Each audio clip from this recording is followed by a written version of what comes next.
আসসালামু আলাইকুম। সবার আগে বাছাই করা 10টি আন্তর্জাতিক খবর জানিয়ে দেব। প্রথমেই থাকছে শিরোনাম। তবে তার আগে অনুরোধ থাকবে ভিডিওটিতে একটি লাইক দিবেন।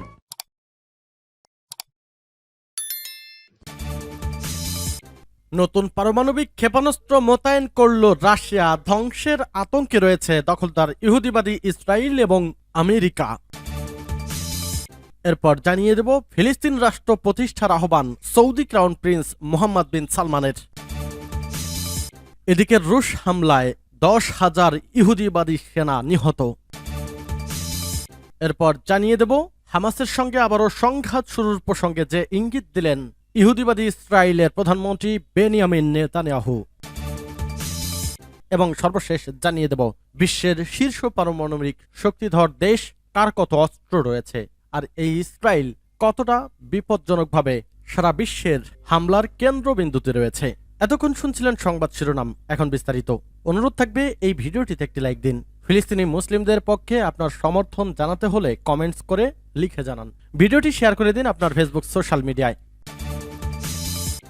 নতুন পারমাণবিক ক্ষেপণাস্ত্র মোতায়েন করল রাশিয়া। মস্কো থেকে দক্ষিণ পশ্চিমে কালুগা অঞ্চলে কোজেলস্ক ঘাঁটিতে একটি নতুন ইয়ার্স আন্তঃমহাদেশীয় ব্যালিস্টিক ক্ষেপণাস্ত্র মোতায়েন করেছে রাশিয়া। বুধবার রুশ প্রতিরক্ষা মন্ত্রণালয়কে উদ্ধৃত করে রাশিয়ার বার্তা সংস্থা RIA এ খবর জানিয়েছে। রাশিয়ার দাবি ইয়ার্স ক্ষেপণাস্ত্র যুক্তরাষ্ট্র ও দেশটির সবচেয়ে বড় মিত্র দেশ দখলদার ইহুদিবাদী ইসরায়েলের যে কোনো ক্ষেপণাস্ত্র প্রতিরক্ষা ব্যবস্থাকে গুড়িয়ে দিতে পারবে। 2000 দশকে নির্মিত এই ক্ষেপণাস্ত্র একাধিক থার্মোনিউক্লিয়ার ওয়ারহেড বহন করতে পারে। রুশ বার্তা সংস্থার খবরে বলা হয়েছে কোজেলস্ক রেজিমেন্ট এই নতুন ক্ষেপণাস্ত্র মোতায়েন করা হয়েছে রাশিয়ার স্ট্র্যাটেজিক মিসাইল ফোর্সের ইয়ার্স ক্ষেপণাস্ত্র দ্বারা নিজেদের আধুনিকায়ন করছে। ফিলিস্তিন রাষ্ট্র প্রতিষ্ঠার আহ্বান সৌদি ক্রাউন প্রিন্সের। 1967 সালে সীমান্ত অনুসরণ করে একটি ফিলিস্তিন রাষ্ট্র প্রতিষ্ঠার জন্য গুরুতর এবং বিস্তৃত শান্তি প্রক্রিয়া শুরু করার আহ্বান জানিয়েছে সৌদি আরবের ক্রাউন প্রিন্স মোহাম্মদ বিন সালমান। ব্রিক্স আন্তর্জাতিক সিদ্ধান্ত বাস্তবায়নের মাধ্যমে ফিলিস্তিনের নিরাপত্তা ও স্থিতিশীলতা অর্জন ছাড়া কোনো বিকল্প নেই, এ খবর দিয়েছে অনলাইন আরব নিউজ।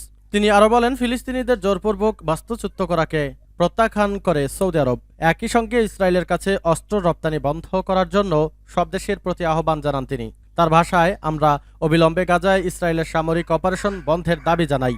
মোহাম্মদ বিন সালমান বলেন, গাজায় সংকট সৃষ্টির পর থেকেই সেখানকার সাধারণ মানুষদের সুরক্ষা নিশ্চিত করতে অক্লান্ত কাজ করছে সৌদি আরব। একই সঙ্গে ওই ভূখণ্ডে অবিলম্বে ত্রাণ পৌঁছানোর দাবি জানানো হয়েছে।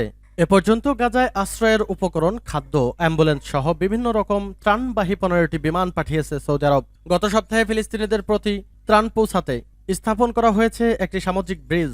ওদিকে ব্রিক্সের ওই ব্যতিক্রমী সামিটের চেয়ার গাজায় ইসরায়েলের বিরুদ্ধে যুদ্ধাপরাধ এবং গণহত্যার অভিযোগ তোলেন। এতে দক্ষিণ আফ্রিকার প্রেসিডেন্ট সিরিল রামাফোসা বলেন, ফিলিস্তিনি নিরীহ মানুষের ওপর সামষ্টিক শাস্তি দিতে ইসরায়েল বেআইনি শক্তি প্রয়োগ করছে। এটা যুদ্ধাপরাধ। ইচ্ছাকৃতভাবে গাজার বাসিন্দাদের জন্য ওষুধ, জ্বালানি, খাদ্য ও পানি সরবরাহ বন্ধ করে দেওয়া গণহত্যার শামিল। রুশ হামলায় ইহুদিবাদী 10,000 সেনা নিহত। সামরিক অভিযান শুরুর পর থেকে ইউক্রেনের রুশ হামলায় 10,000-এর বেশি মানুষ নিহত হয়েছে বলে জানিয়েছে জাতিসংঘ। তুরস্কের রাষ্ট্রায়ত্ত সংবাদ সংস্থা আনাদোলু এজেন্সির এক প্রতিবেদন থেকে এ তথ্য জানা গেছে।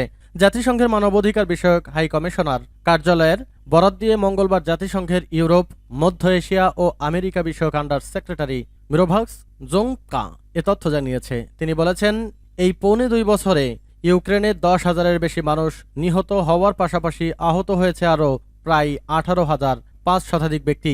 মঙ্গলবার জাতিসংঘের নিরাপত্তা পরিষদের ইউক্রেনে শান্তি ও নিরাপত্তা রক্ষার বিষয়ে আহত এক বৈঠকে মিরোস্লাভ জেঙ্কা হতাহতের সংখ্যা উল্লেখ করার পাশাপাশি জানান, হতাহতদের মধ্যে বিপুল পরিমাণে শিশু রয়েছে। তিনি আরও বলেন, এই যুদ্ধে নিহতের বাস্তবিক সংখ্যা হয়তো আরও বেশি এবং দুঃখের বিষয় হলো এই সহিংসতা থামানোর কোনো লক্ষণ এখনও দেখা যাচ্ছে না। হামাসের সঙ্গে আবারও সংঘাত শুরুর প্রসঙ্গে যে ইঙ্গিত দিলেন নেতানিয়াহু।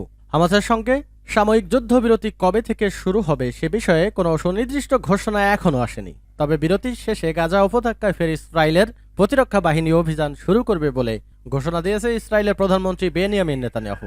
রাজধানী জেরুজালেমে এক জরুরি বৈঠকে হামাসের 4 দিনের যুদ্ধবিরতির প্রস্তাব অনুমোদন করে ইসরায়েলের যুদ্ধকালীন মন্ত্রিসভা। বৈঠক শেষে এক বক্তৃতায় নেতানিয়াহু বলেন, আমরা একটি যুদ্ধের মধ্যে রয়েছে এবং যতদিন আমাদের লক্ষ্য পূরণ না হয় ততদিন এই যুদ্ধ চলবে।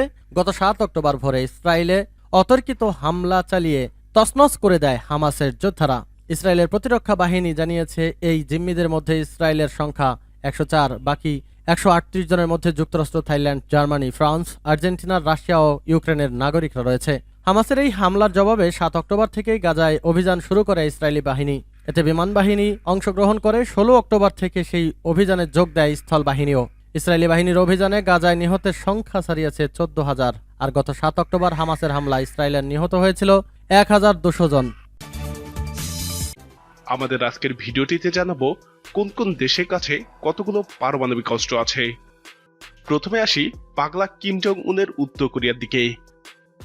পারমাণবিক শক্তিধর দেশগুলোর মধ্যে সবার শেষে পারমাণবিক শক্তি অর্জন করেছে উত্তর কোরিয়া।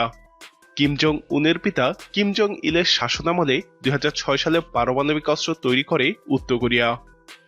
পারমাণবিক শক্তিধর দেশগুলোর মধ্যে উত্তর কোরিয়ার কাছেই সব থেকে কম ওয়ারহেড আছে। ধারণা করা হয় উত্তর কোরিয়ার কাছে 40টি ওয়ারহেড আছে। এ যাবৎ মোট 6 বার পারমাণবিক বিস্ফোরণ ঘটিয়েছে উত্তর কোরিয়া। দেশটির হসং সিরিজের ব্যালিস্টিক মিসাইল আমেরিকা এবং ইউরোপে আঘাত করে পারমাণবিক বিস্ফোরণ ঘটাতে পারে। উত্তর কোরিয়া থেকে 20টি ওয়ারহেড বেশি আছে ইসরায়েলের কাছে।